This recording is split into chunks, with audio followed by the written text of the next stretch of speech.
As long as you are unable to access the power of the now, every emotional pain that you experience leaves behind a residue of pain that lives on in you. It merges with the pain from the past, which was already there, and becomes lodged in your mind and body. This, of course, includes the pain you suffered as a child, caused by the unconsciousness of the world into which you were born. It has two modes of being, dormant and active. A pain body may be dormant 90% of the time in a deeply unhappy person, though it may be active up to 100% of the time. Some people live almost entirely through their pain body, while others may experience it only in certain situations, such as intimate relationships or situations linked with past loss or abandonment, physical or emotional hurt, and so on. Anything can trigger it, particularly if it resonates with a pain pattern from your past. Some pain bodies are obnoxious but relatively harmless, for example, like a child who won't stop whining.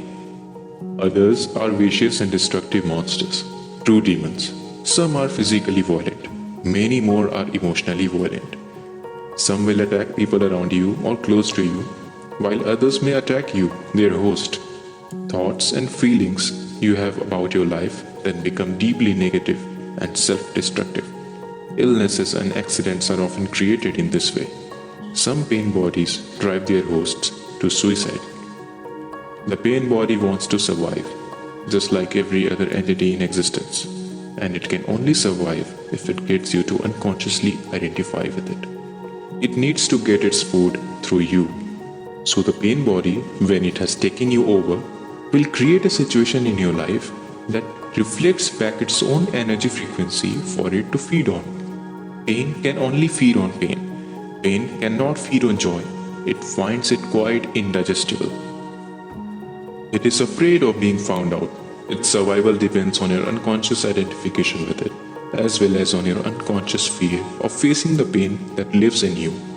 But if you don't face it, if you don't bring the light on your consciousness into the pain, you will be forced to relive it again and again.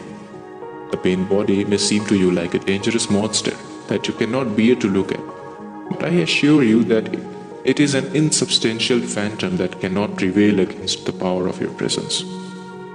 Some spiritual teachings state that all pain is ultimately an illusion, and this is true. The question is it true for you? St. Paul expressed this universal principle beautifully.